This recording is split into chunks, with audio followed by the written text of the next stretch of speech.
Tyler. Riley. Welcome to the What Fills Your Cup podcast. Thank you. Should we tell them that we've been here before? Yeah, round two. Okay. I deleted 2 people's footage, and Tyler was one of the individuals that I accidentally deleted, and I did have a mental breakdown and messaged you right away, and you were so understanding. Yeah, of course. So I'm so grateful. We are redoing the conversation, though, so that's fun. To start off, what are we drinking today? Well, we are drinking Espresso, Tonic, and OJ, which I know is controversial, but as you discovered last time, it's freaking delicious. Good. Cheers. It's so good. Yeah. And we're drinking it in a martini glass because I wanted to feel fancy. Yeah. So I am so grateful that you're here because I look up to you so much. You are always someone that when I see you, I can't help but smile. And as I've told you before, you give me advice all the time. I feel as though I learn from you. So we're not going to get into details. But I learn things from you every conversation we have, and I'm so grateful for our friendship. So it means so much to me that you're here, and I can't wait for everyone to get to know you on a bit of a deeper level. But to start off, I would love for you to introduce yourself, maybe tell us a little bit about some of your passions, where you're from, and just letting everyone get to know elevator pitch of who is Ty. My name is TYLER ROBERGE. I grew up in Edmonton, Alberta, and I was a professional diver for 14 years, which took me down to Florida State for university. And after retiring due to injury, I decided I wanted to pursue acting and found a new love for that and my creative side for things, and still very enthusiastic about all the fitness side of life, and pursuing personal training now, and acting is going well. It is. Hallmark. Literally. Hallmark. Yeah, soon to be more. Yes. But yeah, so I think if you were to say a few words about me, it would be fitness and creativity. And teddy bear, and so scrumptious. I couldn't agree more. I love that you have a passion for fitness, because I also think having a background with going to a university level sport, it's hard almost for a lot of people when they retire their sport to find a passion for fitness again. Yeah. Because a lot of people look at that as maybe a phase of their life, or maybe something that it's hard to go back into. Now, as we just talked about, you live a very healthy lifestyle. You're very active, and fitness is a huge part of your life. You did go to university for diving. With that, there comes judgment from not only the actual judges, but those around you as you're walking around in essentially no clothing. Your body is entirely exposed, and I would just love for you to talk a little bit about that experience and how you were able to navigate that period of time at a young age, along with being in a more vulnerable mental state. Since I started it when I was young, it just became second nature, and I didn't think about kind of the mental health aspects and whatnot until later on in the sport. And once you go through puberty and your body is changing and you're still in next to nothing and you're standing on the board, and unfortunately I'm hoping it's gotten better nowadays, but you're not only just judged on your dive, you're judged on your appearance. So your perfect 10 includes your body, unfortunately, and so it is something that kind of weighs on you, that you want to be in the best shape of your life. And sometimes when you have those pressures of competition, there's avenues that you shouldn't go down, but almost feel you need to go down to get there quicker kind of thing. And that's when it becomes unhealthy, when you start obsessing about your weight and things like that. And so it definitely can be detrimental. I think I was on the fortunate side of things, where I guess just where my endeavors took me, I took care of my body, and it never got to a point that it was ever dangerous or anything. But you have you see it all the time, which is unfortunate. And so I think moving past my sport, you look back retroactively or retrospectively, and you think about, like tools that you want to implement in life that can potentially help people, in the future with sport, with life in general, nowadays it's literally like, so me on the diving board being judged by judges, now we just have social media. Whoa. Full of judges. Yeah. That is a really interesting analogy. Yeah. I never thought of that at all that way, or at least I never thought of putting it into that perspective.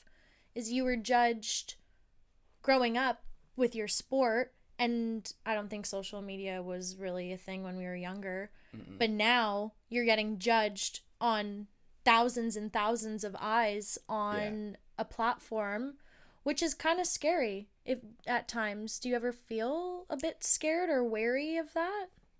Yeah, I've gotten much better this year kind of with things. It is kind of crazy how much it kind of does relate to like diving being judged by a sport, or being judged by a judge, and like social media being judged by everybody else who is following you or not even following you, just like come across your page. And I think I'm fortunate in the sense that I went through it with diving for so long and created my own tools to kind of get past that mentally and be happy with my body image and things like that. So like it's definitely helped me moving into, like the fitness social media part of things. So would you say it almost prepared you for kind of what this next chapter of your life is? Yeah, oddly. In a kind of not weird way, but in a way that at that time you didn't know it was preparing you for where you are now. So for you, was it maybe, did it teach you to block out certain voices from internally or externally more? Yeah, I would say it definitely teaches you to have kind of a bit of both, like blocking out internal voices and even external judgments and whatnot. And so at the end of the day, what I've just kind of like taken from sport and implemented into my life now is just, if you're happy with, I guess, the work that you're doing and you're driven towards a goal, then stay on that path. If it starts to become dangerous and you know in the back of your head, you're like, I shouldn't be doing this. Mm-hmm. I can get there quicker, but I shouldn't be doing this. It's just kind of like following that. And it's like with sport too, not cheating. It's like in sport, we can't have performance enhancing drugs because that's cheating.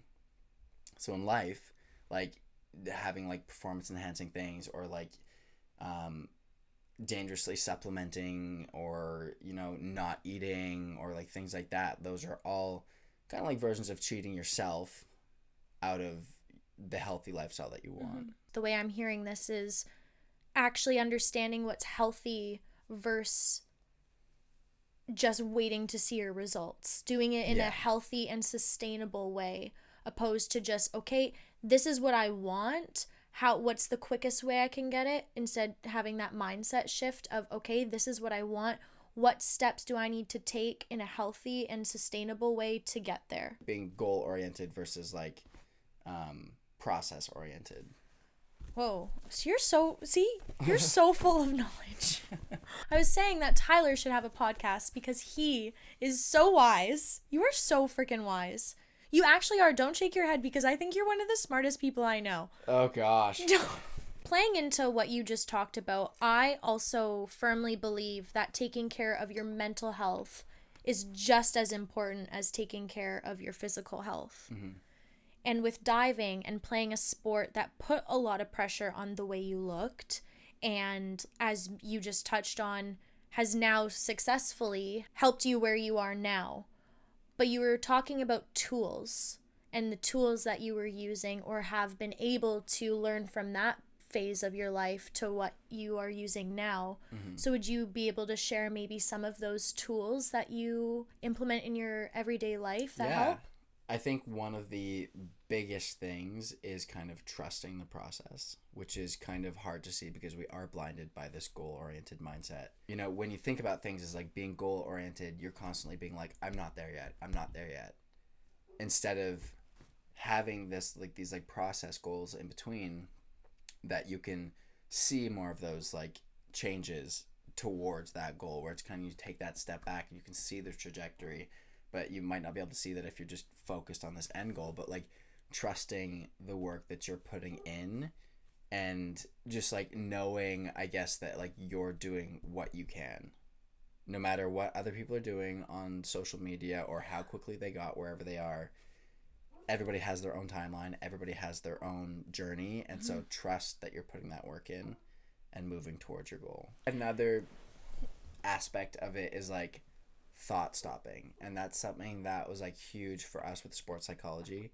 Is like in a sport like diving, where it is, you know, extreme, there are times that your brain will try to think about the worst possible scenario, and that's never beneficial. No. To think about those things. So we practice this stuff called thought stopping. So like as soon as you start getting to that place, you mentally say stop, and you reroute yourself. They teach you that? Mm-hmm.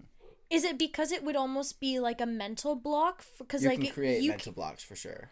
Because I didn't even take into consideration is the actual danger of diving. Yeah. Like if you hit your head or your neck on the board, you have to be very, very careful. You did a very extreme sport. Now that I'm thinking about it. Yeah, now that I've thought about it, like, you're like looking back at it, it was definitely a traumatic sport, mentally and physically, but it taught me a lot, I guess. Yeah, no, it definitely sounds like it did. But that's interesting that they teach you that thought stopping and how to process that, because I think that would actually be beneficial for a lot of people, even in terms of just when people have negative thoughts about themselves. Yeah, for sure. That was kind of like where I was going with that, is as soon as you start to have those comparative thoughts, or like, you know, you're looking at yourself in the mirror and you're dissecting every part of your body, every inch of your body, because you see it constantly, like you need to thought stop. Whether you say it out loud, whether you say it in your brain, you need to stop and reroute yourself, because it will just keep going. That is really great advice, and I'm definitely going to take that as actually saying out loud, like, stop, and putting up that mental boundary for yourself. How would you say, when it comes to even your fitness, how have you been able to navigate that in a healthy way, of when you know maybe your body is a little bit tired, but you're like, I want to chase my goal? How do you navigate boundary setting within yourself through your fitness journey? It's a lot of like introspective and like listening to your body. Like, you have the analogy of your body is like, you know, like a Ferrari. If you have this like super nice car, you're going to take care of that car. You don't want it to, you know, you don't want to drive it over potholes. You want to wash your car. You want to be fueling your car. You want to be getting the oil change, like things like that. I know this is very like manly thing. I'm like yeah. I'm an SUV. I'm like a mom like SUV car, probably like a minivan. It's just like you want to take care of that, and that's kind of how you need to be treating your body. Like, you can't just like overrun your body, no matter how much, you know, your brain is telling you. And like I'm guilty of this like in the past too, and I'm getting better with it, but like go, no rest, like kind of like no days off. I've gotten better now of being like, no, I need days off. I need time for my body to recover in order for me to reach these goals. So I think we get caught up in the fact that like if you're resting, you're weak, or if you're resting, you're falling behind. But no, as long as you're actively resting, it's kind of like taking 3 steps forward, 1 step back. You're moving forward 2 steps every time. But if you're going 4 steps forward, injuring yourself, falling 6 steps behind, then you're 2 steps behind. Yeah. So it's always just listening to your body. Yeah. And also understanding that rest is totally okay and much, much needed. Yeah. I am curious as how your relationship with fitness has changed over the years, going from maybe workouts that you had when you were in diving to then going to your own personal workouts. And I would just like to know, what are some of the tools that you've used to get from where you were with fitness and training and working out in maybe not the healthiest ways at times, to where you are now, studying to become a personal trainer, finding what works best for you, and creating healthy and sustainable habits. Back when I was training for sport, you're just kind of told what to do. And it's similar to like workout classes and whatnot. But once you start stepping in the gym on your own and you're making your own workouts, or even if you're not making your own workouts, but you're looking at yourself and you're like, hey, I want to work on these parts of my bodies, it's part of my body. You can go in and you can learn different exercises and techniques and moves and stuff like that to access those parts of your body. And so I think moving from sport where it was very specific to with diving, like jumping, spinning, core, legs, I'm now being able to adapt my routine into incorporating things that I personally want to work on and things that I want to get better with and things like that. And so I think just like the knowledge of what I need to do to get where I want to be. Can you still do a backflip? Yes. Wait, that's so cool. Don't do one in here because the ceilings are low, but like that's pretty fun. And that's interesting that it was, because diving is an individual sport too. Or yeah, it's like it's a little unique because it, as much as it's an individual sport, you also compete for your country. You also compete for your school. So at times, as individual as it is, you're getting points for a collective. Was your training with your team, or would you have a certain trainer for you and someone else, or Your training was with your team. Okay, so it is still, it very much is a team sport. But it's interesting because all eyes are just on you when it comes down. Yeah, you're performing individually as a collective. I don't know if I could do something like that. Like, I look at tennis players too, and I'm like, one, I can't run that fast. I'm a really bad runner, but that's aside from the point. We'll work on it. Yeah. Oh, yeah, literally. You would watch me on the treadmill and be like, I don't know this girl. My arms just go faster than my legs. Remember what I was talking about learning? You'll learn through experience. Right. That is very interesting that going from now understanding a team sport to now going to an individual space where it's like, I get to do now what I would like to do and I get to work on what I want to work on. That's really unique and that's a cool mindset shift. But I also think that takes a lot of time to get comfortable in that mindset shift. And I'm the only one that can push myself to go to the gym or attend working out and taking care of my body. So what are some tips that you would give people that are just starting a gym journey or wanting to start in getting into a healthier lifestyle? What are some tips that you would give someone in terms of accountability and ensuring that they're actually taking the time to make those steps? It's challenging because like I want to just like say it would be easiest if you had a personal trainer or you went in and booked classes. Those are the two, I think, easiest ways to hold yourself accountable because you're booking something and you're paying for it. So financially, you're accountable for it, and then you're also accountable for your time and their time. So I think that has been huge for me, is like booking these like workout classes and whatnot, or even just like booking an open gym slot at the gym that I go to. If you don't show up for that, you're being charged extra. You're being charged a late fee, whatever. So I think that is the easiest way to hold yourself accountable, but I also understand that like not everybody can financially afford to do that. So then it comes down to kind of scheduling it on your own and making sure you go in. I guess like if you can get like a workout buddy, that's another way to keep yourself accountable because two people are showing up. You don't want to leave your friend going by themselves because they don't really want to do that, and like they don't want to leave you going by yourself. So like you both kind of hold each other accountable. So if it is something that you feel a little flaky when it comes to going into the gym, I would say without finances, go with a gym buddy.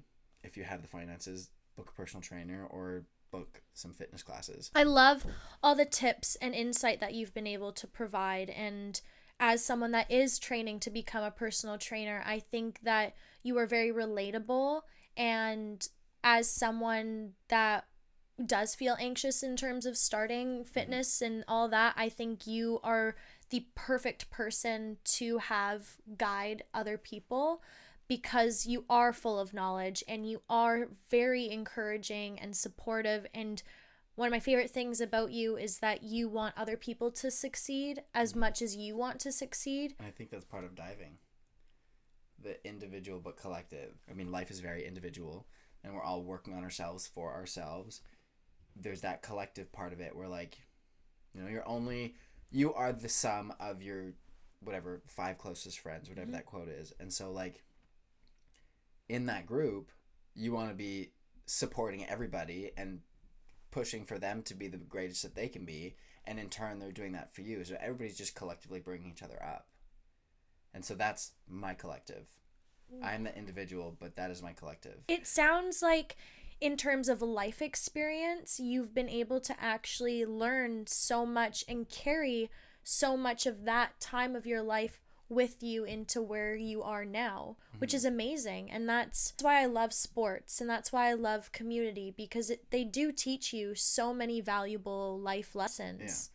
And obviously, as someone as we are that's privileged to be able to do a sport, it's amazing that they've been able to provide not only athletic background, but also a brain full of wisdom, because we're so wise. Something that I absolutely love about you is how open you are about mental health and shining light on the good days, but you also shine light on when there's bad days. And I think that as someone that follows you and keeps up with your life, I relate a lot to when you talk about that, because you don't just show the sunshine, rainbows, lollipops. You also show, I haven't gotten out of bed, I'm freaking exhausted, I'm drained, or I'm tired, and that's very real. And there's a very big lack of that in terms of social media. I would love to know, what are some of the tools that you use to assist in protecting your mental health? And what is one tool that you believe everyone should try at least once in their life, or something that has completely positively changed yours? Something that is big, which you touched on, is not hiding behind, you know, the sunshine and rainbows. Like, if you're having a bad day, it is okay to have a bad day. It is okay to have a bad week. This is kind of like the collective, what I was saying too, is like, if you don't have people that you feel you can vent to, or, you know, say that you're not having a great time, then you are more likely to kind of bottle it up and be like, I'm doing great, I'm fine, I'm totally awesome, but inside you're dying. And so I think that has positively changed my life so much, is because, like, I've become this open book with my mental health and kind of things, because, like, if I can help relate to somebody else, and, you know, they can relate to me, we have this connection where I feel like I can trust you and you can trust me. But if I'm just not lying to you, but if I'm just always being like, everything's great, like, I'm having such a great time, then it can also be threatening. Like, there are people out there that you kind of meet and you're like, how are you on all the time?